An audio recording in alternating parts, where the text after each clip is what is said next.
to everyone that kindly mute your microphones. Okay, sir.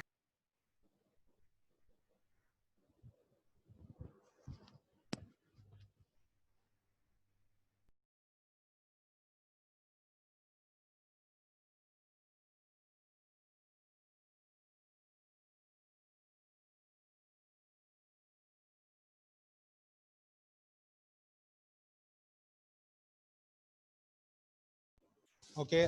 Meanwhile, we are waiting for some more students to join in. I would like to request you all, those who are present right now, to kindly write your full name and your section in the chat box so that it will be easier for us to give you attendance. Okay, sir.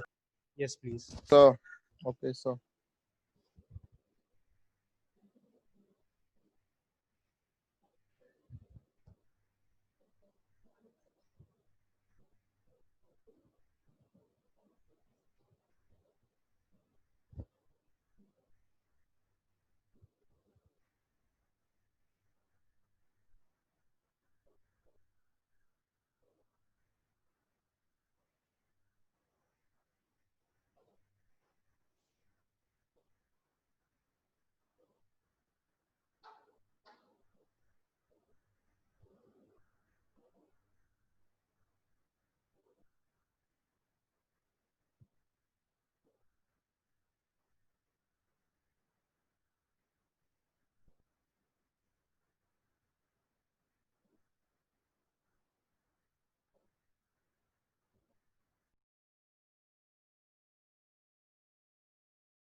Okay, good afternoon, students. Welcome to this session on falling in love with spirits. I know you guys must be already excited by reading the name of the session, and Yes, sir. this might be one of your yes, sir. favorite topics as well, I believe. Yes, sir. Right? Okay, so today what we are going to do is we are not going to get into the details because anyways you are going to do that when we start with our regular classes. We'll make it a bit of a knowledgeable session in terms of spirits and what all fun facts which you can gain from this session today. I would like you guys to go back home and reflect on the session again and see what else, what interesting facts about alcohol and spirits and history about wines and beers, etc. You can find out what interesting facts you can find out. There are really amazing stories related to spirits. There are really amazing ideas which were used to create a particular brand, to create a particular brand image in the market, right? So let's start with I would request Sanskar, kindly mute your mic, please. Yes, thank you. So at the end of the session, if you have any questions, you can type the question in the chat and I'll be happy to answer. Right?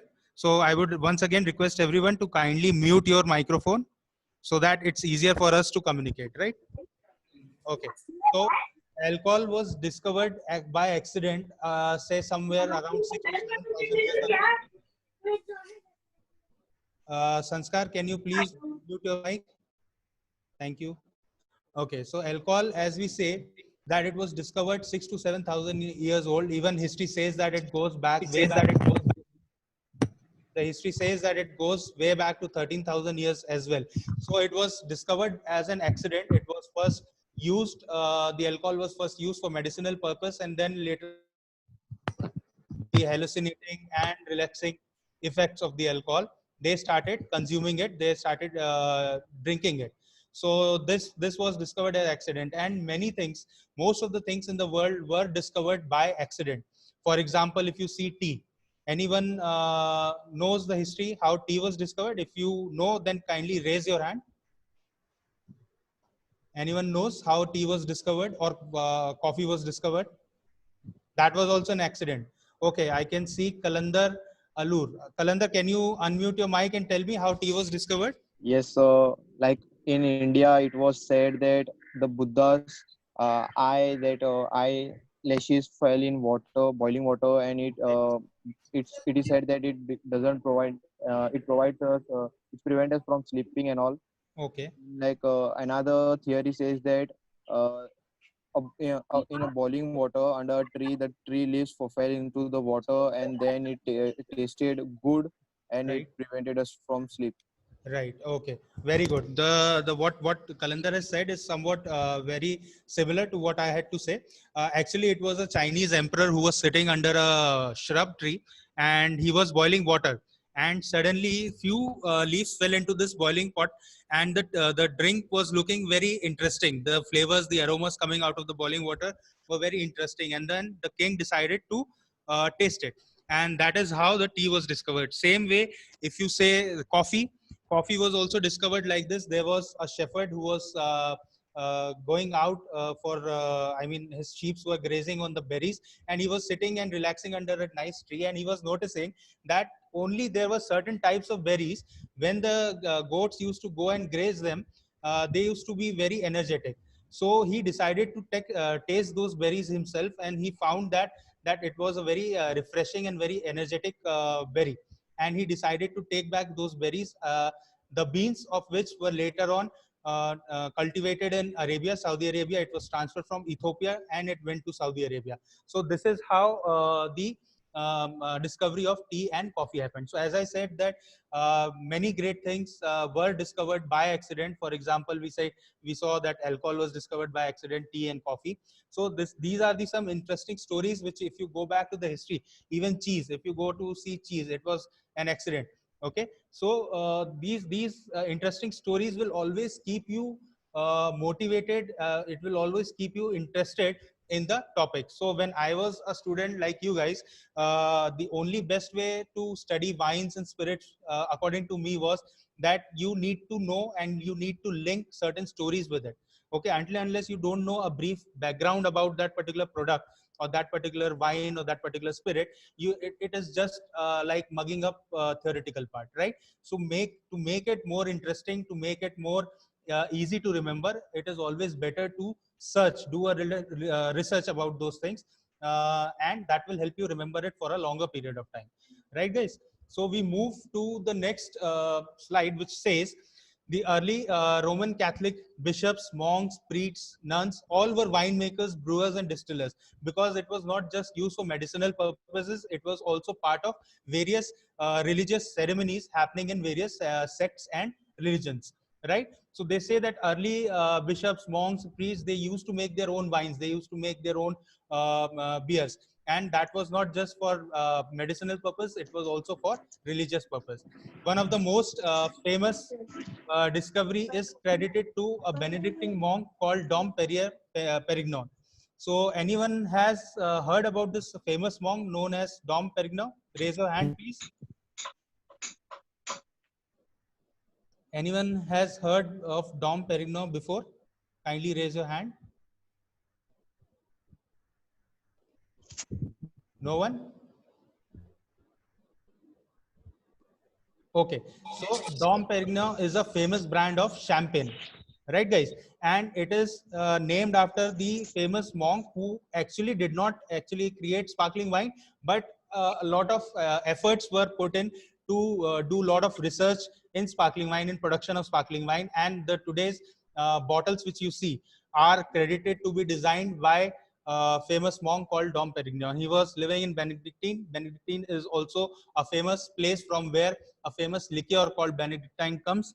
And it is said that there are more than 50 ingredients put in this liqueur, which are still kept secret by those monks. Okay, so those monks will only transfer it to their upcoming generations. Nobody else besides them know about these recipes, right, guys? So Dom Perignon was one of the famous and one of the pioneers in sparkling wine production. He did a lot of research in trying to find out how to create this thing, and also the famous bottle is also credited to him, and the famous brand is also named after this special monk known as Dom Perignon. Now the alcohol, the culture of alcohol is something which is not developed now. It goes way back say ancient civilization before Christ. We can talk about eras which was before Christ also. If you go and see in Greek and Roman culture, they have their own gods of wines. Anyone can name me a Roman god of wine and agriculture? If anyone is aware, can you raise your hands?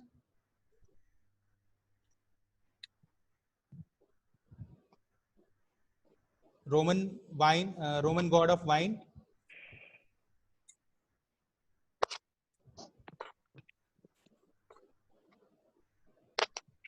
Dionysus. Okay, I can see Yash raising his hand. Yash, can you answer, please?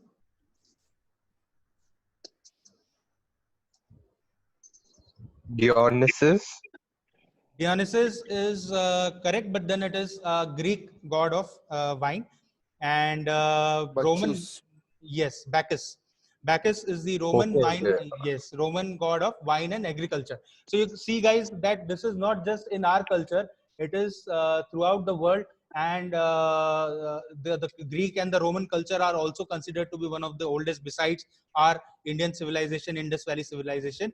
So it goes way back into various cultures and religion, and it shows us the importance of alcohol, right? And the importance of spirits in our life. Now, to take you further on this session, I would like to share some stories, some famous brands and how they got their name, right?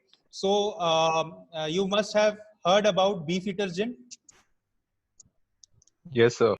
Okay. So can anyone tell me how the name Beefeater came to it? How it was named Beefeater?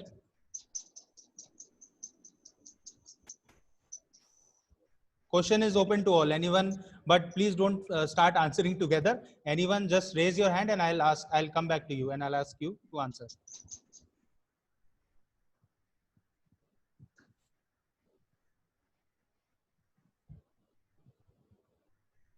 So we don't know.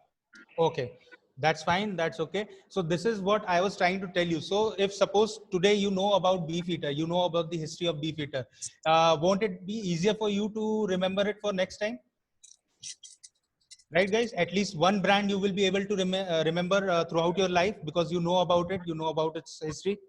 So I will share some small points which will tell you, which will help you to understand how it got its name as Beefeater Gin. The name refers to yeoman warders who are the ceremonial guards of the Tower of London. Okay, so they have this particular dress. If you pick up a bottle of Beefeater Gin, you will find that these yeoman warders, photo of these yeoman warders are there on the bottle label. So these yeoman warders were called as Beefeaters because their main purpose was to protect the Tower of London and to assist the king during large buffets. Now, during the courts, the kings and the queens used to issue them rations. Now, these rations were given to them and they were mainly of beef. And then that was the reason that these yeoman warders were considered as mainly beef consumers or beef eaters. And hence, when the production of this brand came into, they decided to dedicate this brand or the name to these yeoman warders who were the ceremonial guards at the London Tower. And they were usually having beef in their daily meal, in their daily diet, and hence the name was kept as Beefeater. Okay, guys. So you understand about the Beefeater, theory of Beefeater? Yes, sir. Okay, so another famous brand, Bombay Sapphire Gin. Now it is the name which originates. Yes, so it is a name which originates from popular gin in India during the British rule, British Empire. When it was there in India, they were ruling over us. That was the time this culture of gin drinking was very famous in India. Mostly because the Britishers used to love the soldiers used to love to drink a lot of gin. So that was the time when this particular brand came up. And the sapphire refers to the violet blue star of Bombay, which was mined from Sri Lanka. It was a huge sapphire which was carved out of the mines of Sri Lanka, and it was blue in color. And since people were of great at that particular time, they were great gin drinkers during those days. So this particular brand got its name through this sapphire which was mined from Sri Lanka and then eventually given to a museum in USA. So Bombay Sapphire is marketed in a flat-sided sapphire colored bottle. So if you see, the color of the bottle will also resemble like a blue sapphire. and it also bears the picture of Queen Victoria on the label. So this is how Bombay Sapphire Gin got its name, Bombay Sapphire. So we have seen first brand, which was your Beefeater. Second, we have seen Bombay Sapphire Gin. Now we move to another brand which has got another interesting story, which says VAT 69. Okay, it is a blended scotch. So it was first made in 1882 by William Sanderson, a liquor manufacturer from Leith, Scotland. Now, as the story goes, to create a perfect blend, Sanderson had filled up 100 different vats with this blended scotch, and eventually then he has got he called the specialist, a panel of specialists on whiskey, and they started tasting these vats to decide which vat is best and which vat is okay average. The best vat would be bottled and sold that year. That was decided. So these panelists, they start tasting, and by the time they reach the 69th vat, they decided that this was the best whiskey they have tasted, and finally the brand came out with the label called as VAT 69. So this bottle got its name because the drink which was approved for selling was taken out of VAT 69, that is VAT number 69. So hence this particular brand got its name from this particular story, right guys? Then Bacardi, again, can anyone raise hand and tell me what is the similarity between Bruce Wayne and Bacardi? First of all, tell me, you guys know, everyone knows Bruce Wayne?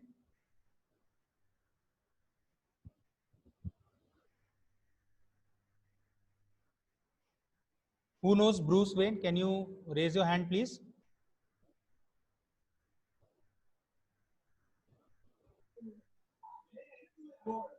Anyone knows Bruce Wayne?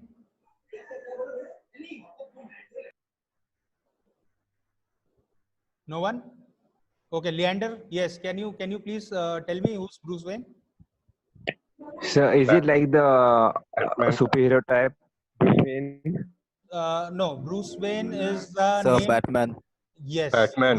Bruce Wayne is the name of famous cartoon character Batman, right? So can anyone tell me that what is the similarity between Yes, sir. Bruce Wayne and Bacardi? So the The, logo of the Batman. logo. Logo. The logo has The a bat. bat. Very good, very good. So Bruce Wayne and Bacardi have definitely got something in common, and that is the logo, that is the bat. Now, why this bat is very important on the Bacardi label? If you see right from the time when Bacardi was launched in the market till date, their logo has never changed. Okay, they might have changed the shape and size of the bat, but bat remains there. Okay, so the reason was that the bat was the central symbol of their entire production of Bacardi, white rum and dark rum.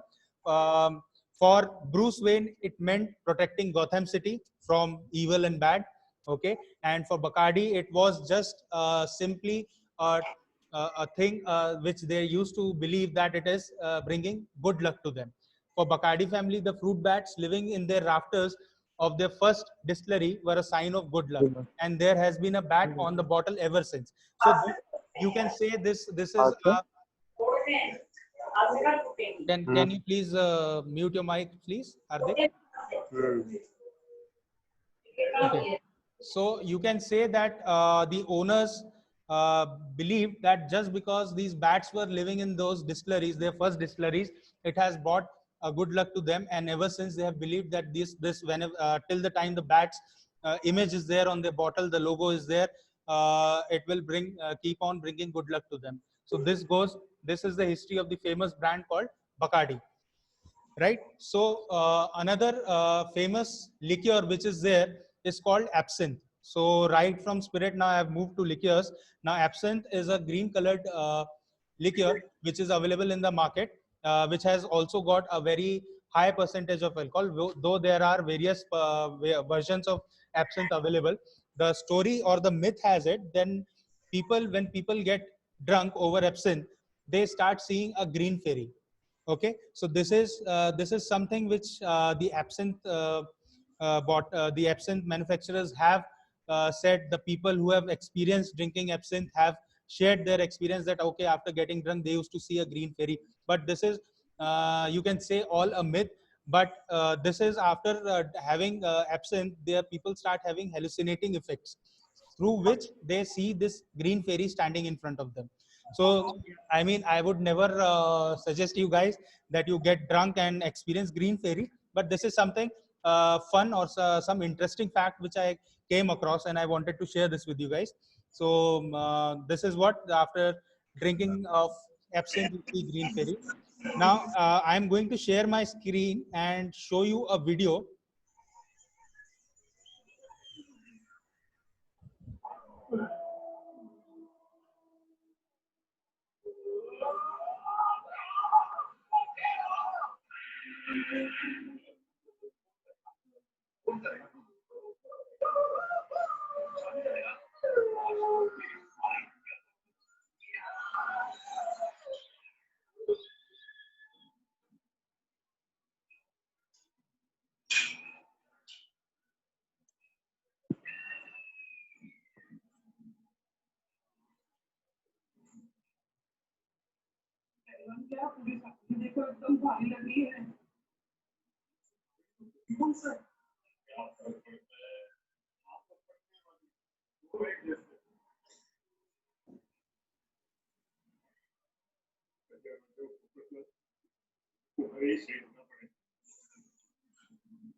Okay, you guys, let me know if you can see the video as well as can you hear it.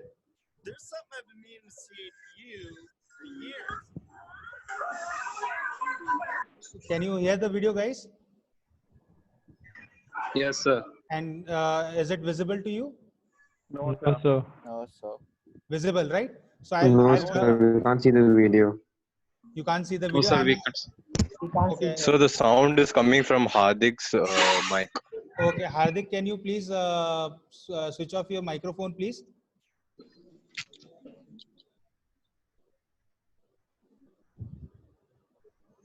Okay, I'm running the video again. Kindly check and let me know.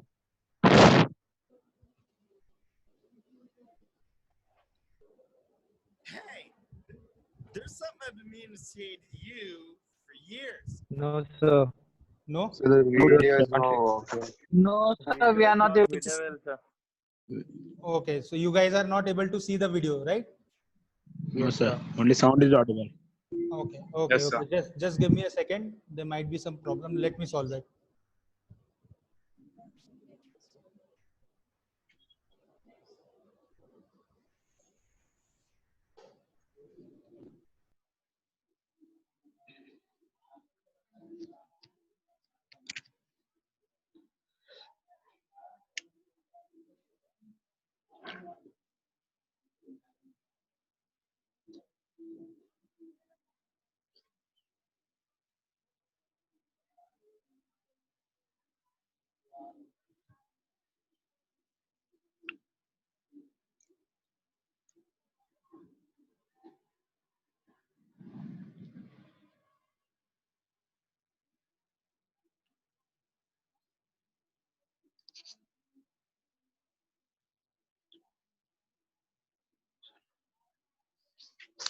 Now can you guys see the video?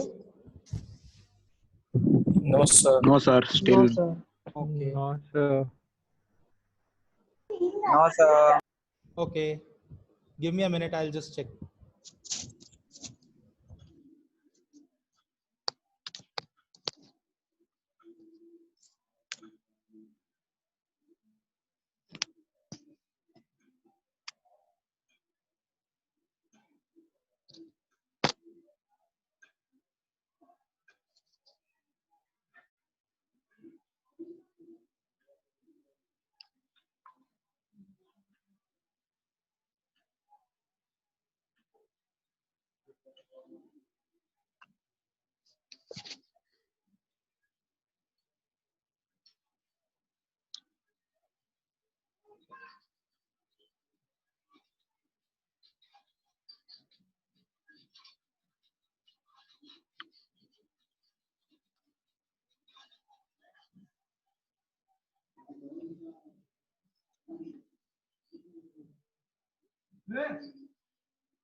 Hey, there's something I've been meaning to say to you for years.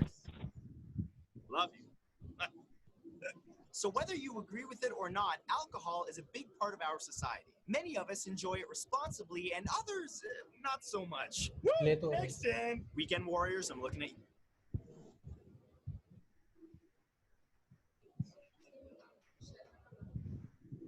I can't see.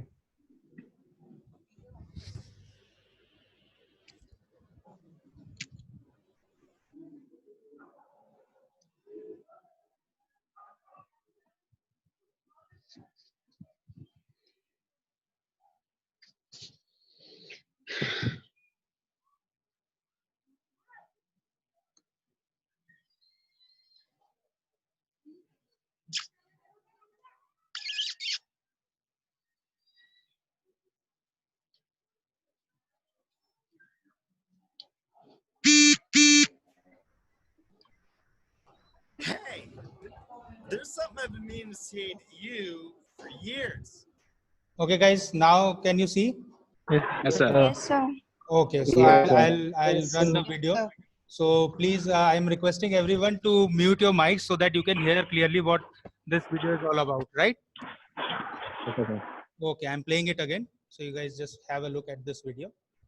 Hey, there's something I've been meaning to say to you for years. Love you. So whether you agree with it or not, alcohol is a big part of our society. Many of us enjoy it responsibly and others not so much. Woo! Next in. Weekend Warriors, I'm looking at you. But with its popularity comes a lot of misunderstandings and falsehoods that get spread around. Well, in this video, I'm going to take the 7 most commonly believed myths that you likely still believe about alcohol and explain the truth behind them. And a lot of these are going to be useful for you guys, from hangover cures to what alcohol gets you drunk the fastest. We're covering it all. Let's drown some booze-fueled falsehoods and see what we remember in the morning. This is 7 myths you still believe about alcohol. Aspirin before drinking prevents hangovers. For as long as there have been hangovers, there have been false hangover cures. This first one claims that by taking a painkiller like ibuprofen or aspirin before a heavy night of drinking, it will reduce or prevent that awful feeling you get the next morning. No. First of all, no matter how weak they seem, no painkillers should ever be taken when they're not needed. Drugs are bad, okay? Secondly, ibuprofen relieves pain for 3 to 4 hours, aspirin closer to 4 hours. So if you take it the night before, how could it help the next morning? In addition, these pills can actually cause liver inflammation and erode stomach lining when combined with alcohol, so avoiding it when you're drinking is definitely best. In the end, taking painkillers before drinking does nothing for a hangover. Eating before bed will prevent hangovers. Speaking of preventing a hangover, after a night of drinking, many people turn to a late night snack. You know, often the greasy burger or pizza, under the belief that eating it will go a long way to stop a hangover the next morning. Hey, who's throwing down for Domino's? Yum. Sadly, this is yet again a myth. A delicious myth, but nonetheless a myth. Regardless of how greasy or absorbent the food consumed is, it's simply taken in too late. The alcohol is already absorbed into your system long before that late night snack. So next time, be smart and eat before you drink. I mean, you'll still get drunk as normal, but it will help slow down the alcohol absorption. High tolerance means it takes more to get drunk. We all have that friend or family member. You know exactly who I'm talking about. Bro, I can drink like a whole 24 pack in a night, bro. Yes, that friend or family member who says that they have a high tolerance and can outdrink others or claims that it takes more alcohol to get them drunk. But is there any truth to it? Well, No, tolerance towards alcohol does exist, but it doesn't change the amount that it takes to get you legally drunk. All that it means is that it takes more alcohol than normal to make you feel drunk. So it's best that if you're one of those high tolerance individuals that you remember this before operating a vehicle or any type of other machinery. Mixing energy drinks with alcohol makes you drunk faster. It's becoming more and more popular for people to order an energy drink with their alcohol. In fact, there are some energy drinks that you can buy right now in the liquor store with alcohol mixed in them. Well, when you think about how you get a buzz off of drinking alcohol and get a rush from energy drinks, it's easy to assume combining the two will create an upcharged beverage, and this is actually widely believed. However, all the energy drink does is hide the effects of alcohol that make you sluggish. It does not change the amount that you need to get drunk or how drunk you truly are, though it has been known to lead to people not realizing how much they can handle and over drinking. Dude, you drank like an entire bottle of tequila. No, it's cool, bro. I had a Red Bull. Fine. Dark beer is stronger than light beer. Since darker beers look thicker and obviously, well, darker, it's commonly believed that they also come with a larger amount of calories, more carbs, and a higher alcohol content. However, unless it's been specifically added and thus posted on the bottle's label, a darker beer does not mean a stronger drink. Beer's color is used on the type of grain used to make it, and thus is not a good indicator of how much alcohol is in it. In fact, certain dark beers actually have less alcohol in them and contain fewer calories than light beers. One drink an hour will not get you drunk. It's a very common belief that limiting yourself to a single drink every 60 minutes will translate into your ability to legally drive and thus not be drunk 1 hour after your last drink. But this is a very, very dangerous myth. For one thing, men and women are built differently. While it may take one length of time for a man to metabolize alcohol, it often takes significantly longer for the average woman to do the same, based on different physiologies. And according to doctors, the average rate of alcohol metabolism is 100 milligrams per kilogram of body weight per hour. This means that a 320-pound man could consume 14 grams of alcohol, which is the standard amount in a 12-ounce can of beer, and metabolize it in a 60-minute period. But this also means that anyone who weighs less needs more time. So if you're not 320 pounds, you might want to rethink this myth. Beer before liquor, never sicker. Let's close this video out with one of the most common poems to ever be recited. Beer before liquor, never been sicker. Liquor before beer, you're in the clear. The idea is if you have a few shots of hard liquor and then switch to beer, your body will handle it a lot better than if you drank them the other way around. But is there any truth to that? Well, if you believe that, you're like a lot of other people. But the truth is, everything comes down to how much alcohol that you consume. No matter what alcoholic beverage you're drinking, if you drink too many too fast, you're gonna get sick. The only difference is how much alcohol each type of drink contains. So pace yourselves, people. And that's all for this video, guys. Remember to subscribe to my channel so that you can catch my next video. And other than that, I will see you guys next time. Take care of yourselves and be safe. Peace.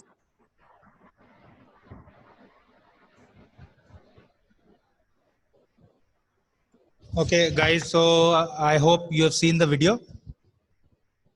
Yes. Yes, sir. Okay. So how was it? Any comments?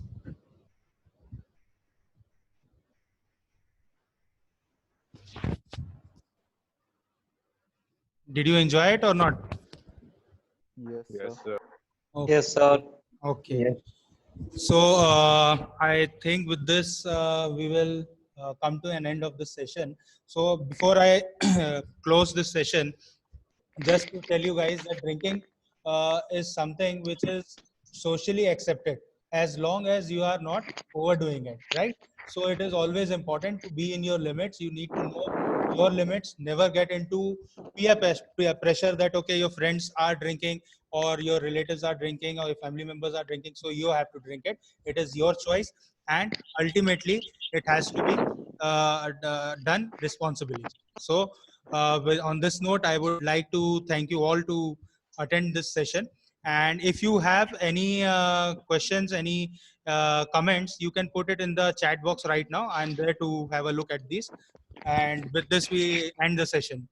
Okay. So if you have something to say, please write it in the chat box. I'm there and I'm reading it.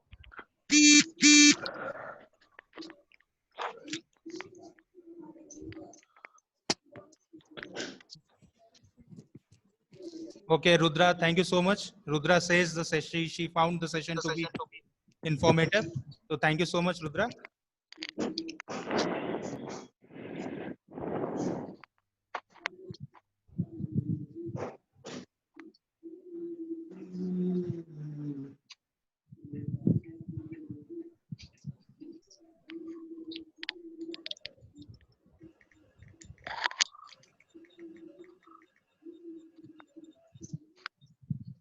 Leander, yes, it was initially banned.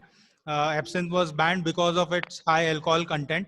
And when it was being produced, the alcohol content was up to 88%.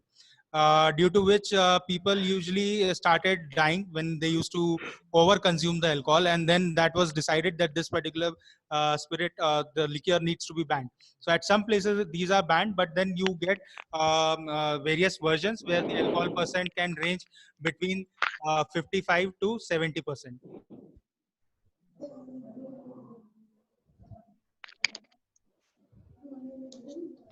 Yes, you can, Omkar Pani. Plus, please don't decide to get drunk tonight. Okay, so you can take both the beverages at the same time, but again it says the same thing, that it has to be the quantity. The quantity matters. Okay, so if you take 4 tequila shots and then sit with a bottle of beer, then you are definitely going to get drunk. Okay. So please keep in mind that it is just an informative session. That doesn't mean that you go to the practicalities of this. Okay. Practical. Practical class.